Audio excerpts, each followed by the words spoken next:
Hello बच्चों, let's read the question. The question is who gave general theory of relativity. Relativity की general theory किसने दी थी, ये आपको बताना है और इसके लिए आपको 4 ऑप्शंस गिवन है. तो देखिए, इस क्वेश्चन को सॉल्व करने का हमारा जो की कॉन्सेप्ट रहेगा, तो उसमें हमें पता होना चाहिए कि रिलेटिविटी की जो थ्योरी थी वो किसने दी थी और वो थ्योरी क्या थी. ठीक है, तो और इसके अलावा जो ऑप्शन में बाकी है उनके बारे में हमें पता होना चाहिए. सपोज ऑप्शन में हमें पता है कि जो थ्योरी थी जनरल रिलेटिविटी की और स्पेशल रिलेटिविटी, एक तो था स्पेशल रिलेटिविटी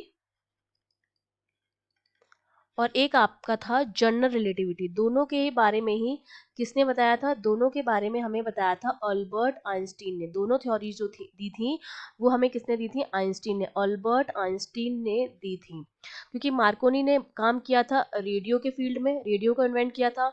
न्यूटन का हमें पता है फादर ऑफ फिजिक्स कहते हैं, जिन्होंने काम किया था मैकेनिक्स के फील्ड में, मैकेनिक्स में किया था, ग्रेविटी में किया था. ठीक है, कई फील्ड में काम किया था. एम्पियर्स जो थे उन्होंने काम किया था मैग्नेटिक फील्ड के लिए और उन्होंने मैग्नेटिक फील्ड के लिए सर्कुलर लॉ भी दिया था.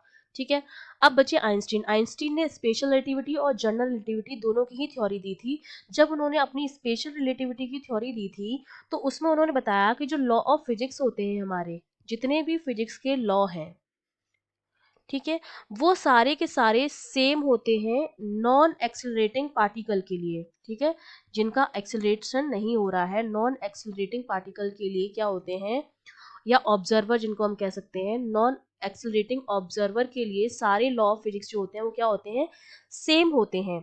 उन्होंने ये बताया कि जो स्पीड ऑफ लाइट होती है, स्पीड ऑफ लाइट अगर हम वैक्यूम में बात करें, वो हमारे लिए क्या होती है, वो भी हमारे लिए क्या आती है, हमेशा सेम आती है.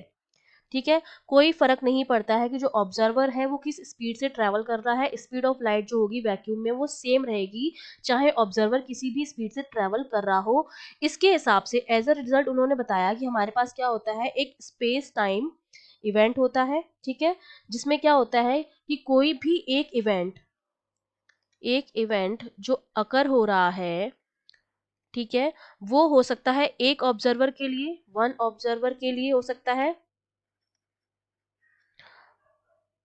सेम टाइम पे अगर हो रहा है कोई भी एक इवेंट जो है वो सेम टाइम पर एक ऑब्जर्वर के लिए अलग होगा और दूसरे ऑब्जर्वर के लिए क्या होगा, डिफरेंट टाइम्स फॉर अनदर. ठीक है, दूसरे ऑब्जर्वर के लिए वो दूसरे टाइम पर होगा. ठीक है, अगर कोई भी इवेंट किसी टाइम पर अकर हो रहा है, ठीक है, events are occur at the same time for one observer could occur at different times for another. दूसरे ऑब्जर्वर के लिए वो किस पर होगा, डिफरेंट टाइम पर होगा. सेकेंड ऑब्जर्वर के लिए वो का डिफरेंट टाइम पर हो सकता है, डिफरेंट टाइम्स.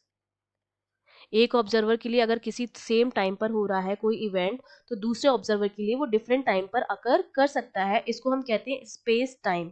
ठीक है, स्पेस टाइम फ्रेम कहते हैं इसको हम, स्पेस टाइम फ्रेम. तो किसने दी थी रिलेटिविटी की general theory, Einstein. A option is correct. I hope you understood well. All the best.